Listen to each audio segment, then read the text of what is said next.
Merci de cet exposé passionnant. Si je vous ai invité, c'est que je me sentais totalement en phase avec l'idée centrale de votre livre, c'est que les questions de la popularité et de la célébrité ont une longue histoire, premièrement, et deuxièmement, que cette longue histoire tient aux contradictions, aux ambiguïtés structurantes de la démocratie, et qu'effectivement, ces ambiguïtés structurantes concernant la représentation, où à travers la représentation, il y a à la fois une demande de distinction et une demande de proximité. On veut à la fois que le représentant soit un double valorisant, en quelque sorte, des individus, et que le représentant soit en même temps une figure éminente. Et cette tension entre l'éminence et la proximité, elle est débattue en permanence, effectivement, pendant la Révolution, dans toutes les discussions sur la représentation politique elle-même. De la même façon, vous avez tout à fait raison, et là je partage à 100% votre point de vue, raison d'insister sur les tensions, sur la figure du peuple. Le peuple qui est à la fois le sujet collectif raisonnable et en même temps le sujet de la diversité des passions.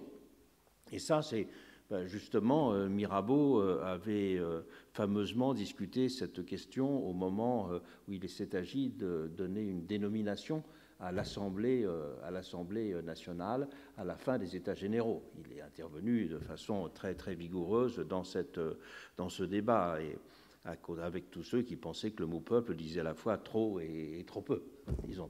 Donc vous avez à la fois tout à fait raison d'insister sur cette deuxième dimension des contradictions. Contradictions aussi sur le sens même de ce que veut dire l'opinion et le public.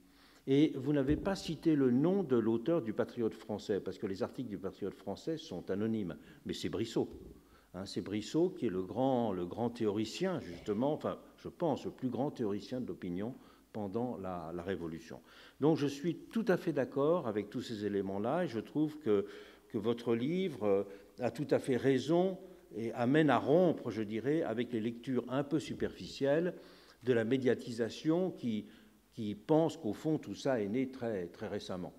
Et que je pense que pendant votre travail, vous êtes abonné à Gala, Voici, à Closer, et que vous avez en permanence fait l'aller-retour avec le XVIIIe siècle.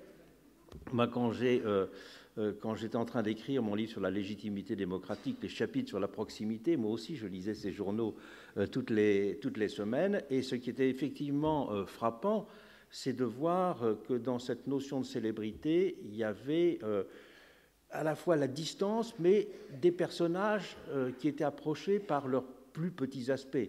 Et le tableau et les gravures que vous avez représenté du lever de Voltaire, eh bien c'est tout à fait effectivement ces journaux-là. Mais pour lancer, là c'est pour dire donc que sur votre approche générale, je me sens tout à fait en phase avec vous. Mais il me semble tout de même qu'il y a des questions à se poser. Je commencerai à les poser à partir de la citation célébrissime de Madame de Staël que vous avez faite. Et vous auriez pu aussi citer dans ce même livre, qui est écrit effectivement au moment un peu difficile de l'Empire, c'est vers 1810-1812 qu'elle écrit ces pages, où elle parle de cet individu qui a mis son moi gigantesque à la place de l'humanité. Mais effectivement, ce qui apporte, ce qui fait un changement considérable à cette époque, et c'est une tension dont vous ne parlez pas beaucoup et qui, moi, m'intéresse, c'est cette tension entre la demande d'impersonnalité et le recours, au contraire, à la personnalisation dans la démocratie. Parce que tout le mouvement de la Révolution a été pour, à la place justement du pouvoir personnel du monarque, mettre en place un pouvoir relativement impersonnel. Et une des caractéristiques du pouvoir exécutif révolutionnaire, c'est que c'est un pouvoir exécutif collégial, puisque au moment même où le roi, où on passe à la République à l'été 1792, il est question à un moment de parler d'un président de la France, et l'idée est tout de suite repoussée. De la même façon, quelques semaines avant que Bonaparte ne prenne le pouvoir, Barras disait est-ce qu'il ne faudrait pas mettre en place un président de la République? Et là aussi, c'est très fortement repoussé. Et donc, j'ajouterai à votre description, et j'aimerais que nous parlions un petit peu de cela, cette opposition entre une attente d'impersonnalité dans la démocratie et un passage à la personnalisation. Et à ce moment-là, je ferai la remarque suivante, c'est que le passage à la personnalisation dans les démocraties était considéré comme un problème tout au long du XIXe siècle et pendant la période révolutionnaire, et il n'est devenu acquis qu'au fond, à partir du gaullisme, à partir des années 60, progressivement. Les personnes que vous avez, les personnages que vous avez cités, au fond, toutes les célébrités sur lesquelles vous avez réfléchi, il y a deux grandes catégories. Il y a ceux qui sont des artistes, des écrivains, ou des personnages dont je dirais l'importance morale ou symbolique, comme Wilkes ou bien Benjamin Franklin, est importante. Et pour les autres, ce sont des souverains. Vous avez commencé à nous parler de Victoria, terminé par Napoléon, en parlant du neveu également. Et est-ce qu'au fond, là, il n'y a pas une grande distinction à faire entre une tension autour de la célébrité, qui est une question générale de la modernité, et puis la personnalisation même des démocraties, qui ne vient qu'avec je dirais, le fait d'avoir l'exécutif élu au suffrage universel, ce qui n'existe pas à ces moments-là. Si on prend une figure comme celle de Napoléon III, par laquelle vous avez terminé, Napoléon III, il incarne très bien, je crois, tous les dilemmes et les tensions de la célébrité que vous avez dit. Tout à fait. Et il est à la fois quelqu'un qui veut champion d'une politique de la proximité. Là aussi, les images d'Épinal reproduisent la vie familiale à un grand nombre d'exemplaires. Le parallèle avec Victoria est très intéressant à cet égard. Et chez lui, toutes ces tensions structurantes, on les sent tout à fait présentes. Mais après, lorsque l'Empire tombe, Gambetta, un des premiers mots qu'il prononce, c'est de dire que les républicains doivent se méfier des personnalités excessives. Et donc, c'est l'impersonnalité qui reprend en quelque sorte le pouvoir. Donc, est-ce qu'il ne faudrait pas distinguer dans votre travail ce qui est la réflexion générale sur la tension entre proximité et distinction dans la démocratie, et puis le phénomène spécifique de la personnalisation du pouvoir, qui pour moi est tout à fait différent. Vous avez tout à fait raison d'insister sur la continuité. Au fond, la seule chose qui change entre le XVIIIe siècle et aujourd'hui, qui change vraiment, on va en dire deux mots après, j'espère, c'est Internet. Parce que là, effectivement, c'est un type de média, ce n'est même pas un média, c'est une forme sociale inédite. Mais entre les journaux des années 60 et tout ce que vous avez étudié, bien sûr, il y a des différences de volume, de circulation, de choses comme ça. Bien sûr, la télévision a amené un supplément d'images. Mais on peut dire que sur le fond de la conceptualisation, vous êtes tout à fait fondé à dire qu'il y a une continuité, alors qu'on insiste sur la rupture. Ça, je suis tout à fait d'accord. Mais est-ce qu'il ne faut pas faire la différence entre cette analyse, je dirais, on pourrait dire presque culturelle et anthropologique de la modernité, et le phénomène spécifique de la personnalisation en politique, qui n'est pas la célébrité seulement. Personnalisation en politique n'est pas célébrité. Et puis peut-être, voilà. Merci beaucoup. C'est évidemment des remarques extrêmement précieuses. Alors d'abord, je vais commencer par la fin. Enfin, je vais reprendre le questionnement en repartant de la fin. Et sur ce que vous disiez à l'instant, là, sur la continuité, j'ai notre point d'accord sur la continuité des formes, finalement, des médias depuis le XVIIIe siècle. Je crois beaucoup. Donc, il y a un des chapitres du livre que j'ai intitulé de manière un peu provocatrice « Une première révolution médiatique » sur le XVIIIe siècle, pour forcer un peu le trait, mais parce que j'y crois beaucoup et parce que je pense que la plupart des théories de la modernité, ou même simplement la manière dont les historiens pensent la modernité, les transformations en lien avec le XVIIIe siècle, insiste sur des choses qui sont très vraies, qui sont les transformations sociales, les transformations urbaines, transformations politiques, transformations économiques, etc.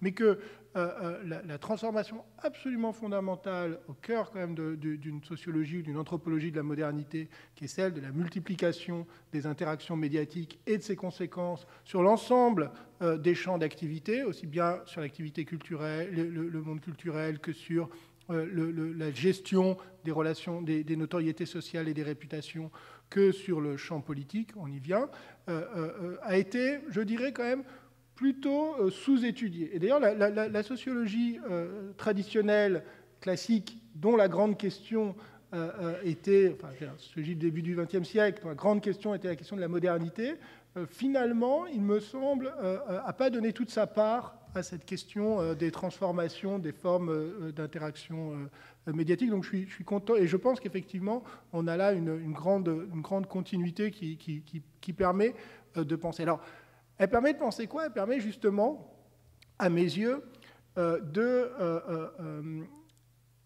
penser ce qu'il y a de commun dans toute une série de sphères de l'activité sociale et politique. Alors, évidemment, je suis tout à fait d'accord avec vous, vous avez raison de dire qu'il y a une grande partie des débats que j'évoque qui sont en partie, qu'on peut en partie ramener à cette question spécifique qui est celle, pour dire vite, des contradictions inhérentes à la théorie du régime représentatif, de la représentation.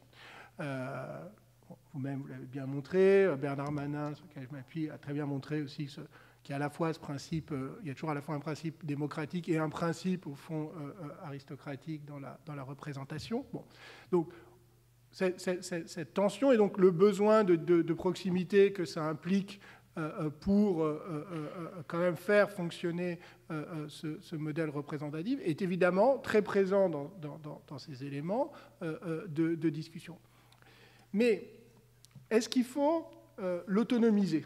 Est-ce qu'il faut, donc, une fois qu'on a reconnu qu'il est spécifique, et d'ailleurs qu'il prend des formes très différentes, parce que pour la période qui m'intéresse, évidemment, si on prend la Révolution française, il prend cette forme d'une méfiance très grande vis-à-vis, dans la tradition républicaine, jusqu'à la Ve République, pour la personnalisation du pouvoir, mais on a le modèle parallèle qui est celui de la Révolution américaine et qui est celui de Washington, qui, là, produit une tradition républicaine aussi, démocratique, mais qui n'a pas du tout le même rapport à la question de la personnalisation du pouvoir, pour toute une série de raisons qu'on peut analyser. Donc, voilà, on peut l'étudier comme un phénomène politique relevant de l'histoire politique et de la théorie politique, comme ça d'ailleurs a été fait, bien fait. Mais ce que j'essaie justement, il me semble que ça a un inconvénient, c'est qui est le reproche que moi je ferai des fois à l'histoire politique ou à la théorie politique, qui est de purifier à l'extrême le politique dans sa théorisation, sa conceptualisation, et du coup ensuite de s'étonner de voir des éléments qui ne relèvent pas de la théorie politique au cœur des fonctionnements de la démocratie, et donc de les condamner comme des formes d'impureté. Et il me semble que c'est la façon, par exemple, dont très souvent on pense l'intrusion des mécanismes de la célébrité, justement, dans le champ politique, comme quelque chose qui serait forcément de l'ordre de l'impureté, de l'illégitimité. Mais, donc, moi, au fond, mon travail, il consiste évidemment à reconnaître ce que vous venez de dire sur cette spécificité du problème politique de la représentation et de la personnalisation, de l'incarnation singulière du pouvoir par rapport à sa gestion collective, mais en même temps à montrer qu'elle s'inscrit dans un ensemble d'enjeux et de débats qui traversent l'ensemble de la vie sociale. Et du coup, vous avez pointé le fait qu'il y ait des figures très, très différentes dans mon exposé et puis dans le livre. C'est évidemment tout à fait volontaire. C'est-à-dire que ce qui m'intéresse, c'est de partir de Victoria, de revenir à Napoléon, mais de montrer qu'au fond, des phénomènes très semblables se produisent dans des sphères, dans le milieu du théâtre, dans la sphère littéraire. Alors, évidemment, par rapport à ça, possibilité de dire, oui, mais alors, confondez les choses qui, au fond, doivent être distinctes. Mais est-ce que le fait de les rapprocher, bien qu'on sache qu'évidemment elles sont distinctes, le fait de les rapprocher permet de comprendre quelque chose de plus. Moi, je pense que ça permet de comprendre quelque chose de plus.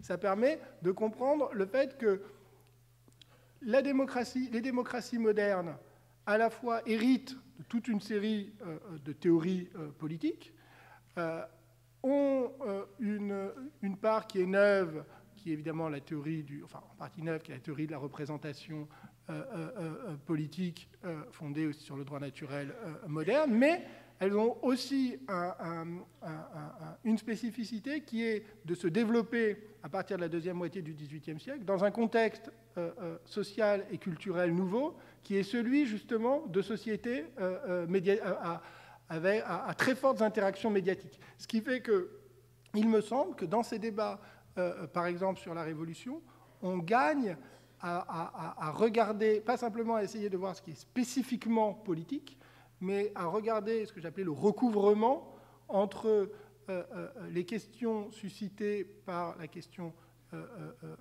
politiques de la représentation, de la personnalisation du pouvoir, et les questions qui sont liées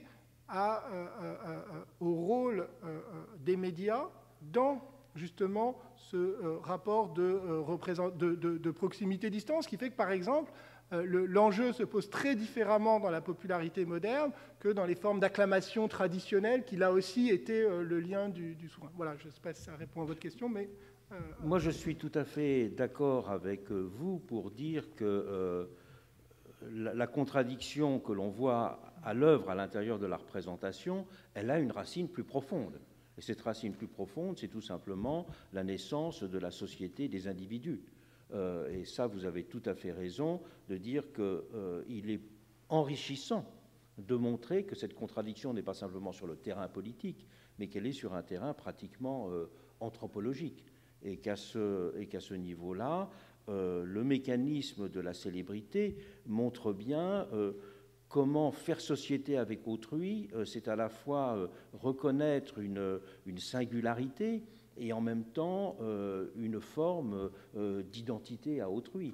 Et que le mécanisme de la célébrité, il est très intéressant, effectivement, parce que, et Rousseau, évidemment, et par son œuvre, et pas simplement par la façon dont il a souffert de la célébrité, est la personne centrale, parce qu'il est vraiment celui qui a compris tout à fait en profondeur que la tension qu'il y avait entre l'authenticité et la citoyenneté était le grand problème moderne. Donc ça, je suis tout à fait d'accord avec vous. Mais on peut aussi dire qu'il est intéressant de comprendre comment, à certaines périodes, sont à l'œuvre des mécanismes qui font que certains deviennent des célébrités et pas d'autres. Repartons par exemple de Mirabeau. Personne ne contestera qu'il ait été un des plus formidables orateurs des débuts de la Révolution et qu'effectivement il a une notoriété, une célébrité sans commune mesure avec d'autres. Mais dans les débats, si on regarde simplement les débats révolutionnaires, dans les débats révolutionnaires, confrontés à des personnes dont les images ne circulent pas beaucoup, comme Sieyès, comme Barnave, comme Roederer, disons les grandes figures intellectuelles de la Constituante, ce sont quand même ces grandes figures intellectuelles qui finalement enthousiasment moins les foules, mais écrivent la Constitution, si je puis dire. Lui beaucoup moins. Mais vous avez raison aussi de dire qu'il faut prendre en compte ces deux choses-là. La Révolution, ce n'est pas simplement la discussion entre Barnave, Sieyès et Roederer, ne serait-ce que parce que, vous le dites à juste titre, c'est que la question du rôle des tribunes a été centrale pendant la Révolution. Il y avait ceux qui disaient « Oh là là, ne laissons pas entrer les étrangers ». Et d'autres, c'était les monarchiens qui disaient beaucoup ça. Et d'autres qui disaient, mais au contraire, il faut que nous délibérions devant le peuple et que nous soyons aussi un théâtre d'une certaine façon, puisque même Robespierre allait jusqu'à dire qu'il aurait fallu un théâtre de 100 000 places, de 10 000 je crois, pour que tout le monde puisse assister. Donc il y a là aussi la distinction à faire et à comprendre pourquoi des personnes deviennent des célébrités et d'autres ne le deviennent pas, mais que celles qui ne deviennent pas des célébrités n'en jouent pas moins un rôle dans l'histoire qui peut être aussi important. Donc, pour simplifier, je dirais, il n'y a pas que les célébrités qui font l'histoire. Là, il faut que je réponde à ça parce que, évidemment, c'est pas du tout ma thèse. Je ne prétends pas qu'il y a que les célébrités qui font l'histoire et qu'il y a que les célébrités qui sont intéressantes. D'abord, je voudrais vous préciser deux choses. La première, c'est que justement, vous avez vu, j'ai essayé d'éviter dans l'exposé l'utilisation, échappé de fois, justement de dire les célébrités ou un tel est une célébrité. Parce qu'au fond, ce qui m'intéresse, c'est pas d'étudier des célébrités en tant qu'elles sont des célébrités. La célébrité, pour moi, n'est pas ni un ensemble de gens, et n'est pas non plus le statut de certains individus qui seraient des célébrités alors que les autres ne le seraient pas. C'est un type de relation. La célébrité, c'est un type de relation entre un individu et un public. C'est pour ça que pour moi, il y a célébrité à partir du moment où il y a public. Et ce qui est intéressant, c'est que justement, aussi bien l'histoire que la sociologie a très largement distingué une étude des publics culturels, des publics de théâtre, des publics littéraires, etc., et la question de l'opinion publique comme facteur politique. Ce qui m'intéresse, c'est de les remettre ensemble. Mais donc, la célébrité comme phénomène, comme relation, comme phénomène relationnel entre un public et un individu, et qui est présente, qui est toujours une question d'intensité. Il n'y a pas des célébrités et des gens pas du tout célèbres. Il y a des anonymes, en tout cas. Donc, il y a souvent des gens qui sont plus ou moins, dont la relation de célébrité est plus ou moins intense, plus ou moins activée. Hein, Brissot, sans être... Enfin, cette célébrité était peut-être moins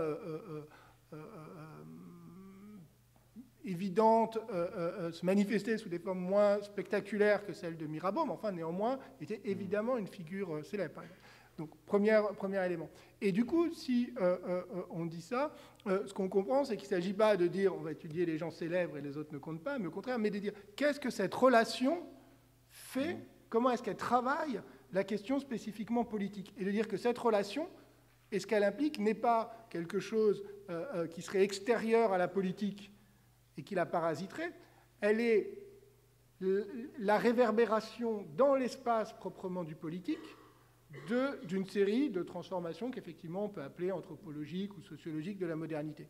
Et donc, moi, ma réaction, c'est de dire pourquoi, c'est pas de dire ce qui est intéressant dans la Révolution, c'est que Mirabeau était célèbre, évidemment pas, mais c'est de dire pourquoi est-ce que les dispositifs de la célébrité de Mirabeau, les effets de la célébrité de Mirabeau, ont globalement été évacués ou traités un peu par le mépris dans l'histoire politique de la Révolution. Pourquoi l'histoire politique de la Révolution considère qu'effectivement les débats de la Constituante entre Barnave, Sieyès et d'autres sont politiquement beaucoup plus importants que la célébrité de Mirabeau, y compris en termes politiques.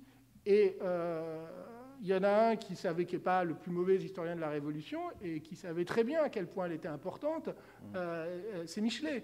Et Michelet, l'importance de Mirabeau pour Michelet, notamment les chapitres magnifiques qu'il écrit sur l'enterrement de Mirabeau et sur l'événement fondamental que ça a été, qui est à la fois un événement politique, mais qui est un événement qui ressemble beaucoup justement à des phénomènes d'enterrement, de célébrité artistique, et on s'en rappellera au moment de l'enterrement de Talma. Il me semble que c'est un enseignement pour dire que voilà, il y a aussi des choses politiques, notamment en termes justement de la façon dont un collectif se pense comme collectif à travers la relation qu'elle établit avec une figure publique qui est au moins aussi politique que les débats théoriques. Nous n'allons pas faire simplement une politique de consensus, mais je pense que vous avez tout à fait raison qu'il faudrait distinguer l'importance intellectuelle de certaines choses et l'importance politique. Je pense qu'intellectuellement, les débats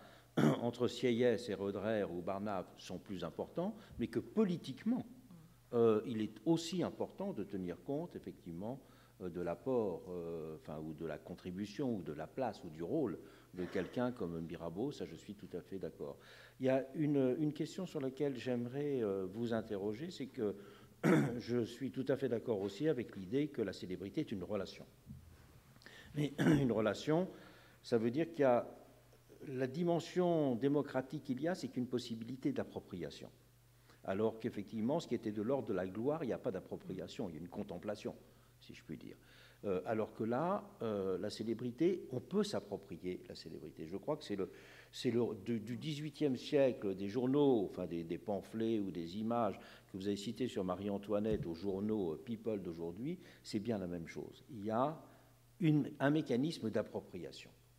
Et ça, c'est extrêmement important de le comprendre. Et c'est au-delà, je dirais, simplement d'une vision dépréciative. Si on ne comprend pas qu'il y a cette dimension positive de l'appropriation, effectivement, je crois qu'on ne comprend pas les choses, quelle que soit, je dirais, la nature de l'objet approprié. Évidemment, entre Justin Bieber et puis Marie-Antoinette et puis une personnalité politique, c'est pas tout à fait la même chose. Mais en tout cas, le mécanisme fondamental est bien de même nature, et ça, c'est très, très juste.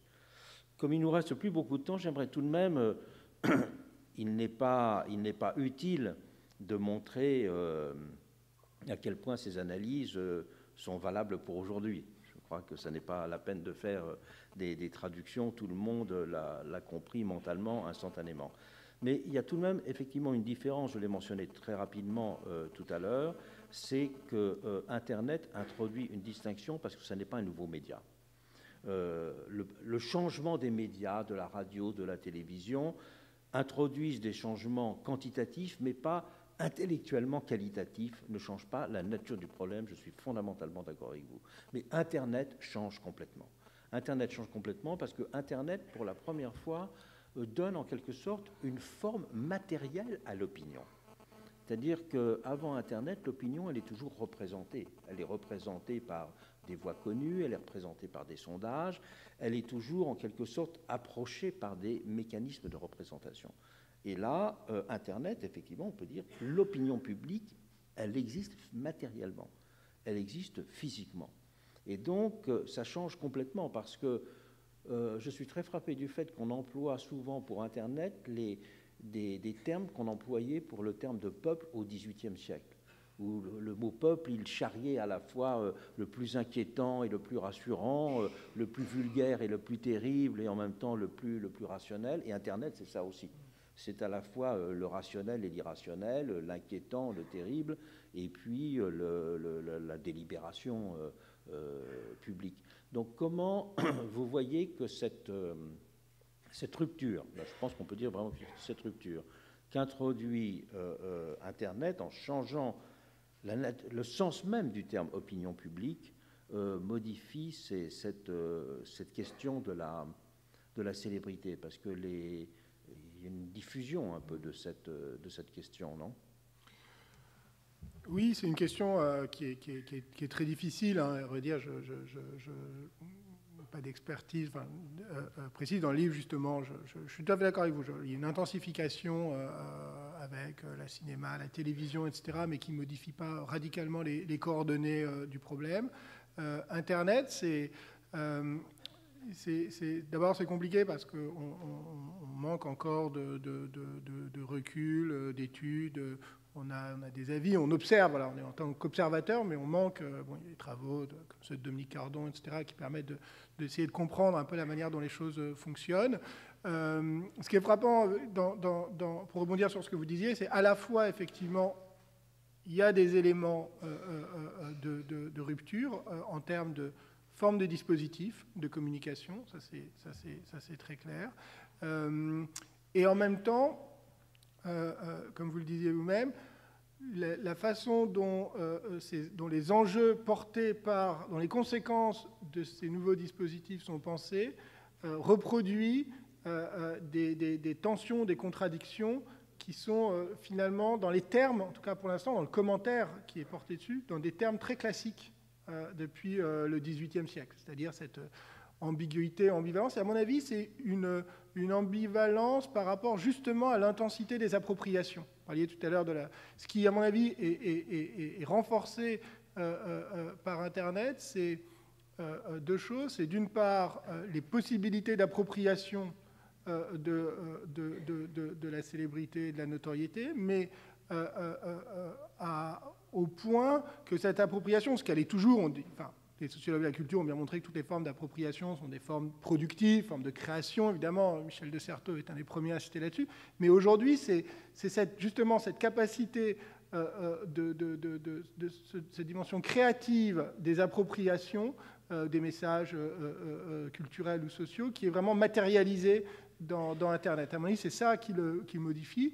Et du coup, le fait que chacun devient potentiellement à la fois le récepteur, le médiatiseur, le média, en retweetant, par exemple, le modèle du retweet. Chacun est lui-même le média qui renforce, en fait, ou simplement l'intensité, le fait du calcul Google de popularité des pages. Alors aujourd'hui, popularité, c'est une chose intéressante, donc on cherche popularité, parce que je recherchais voir des références théoriques.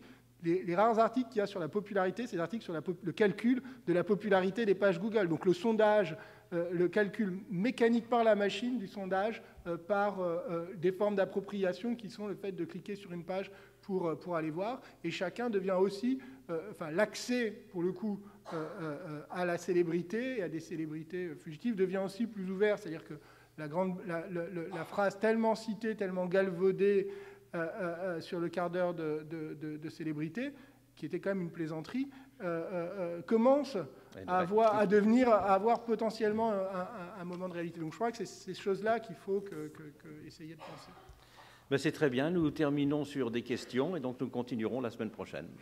Merci.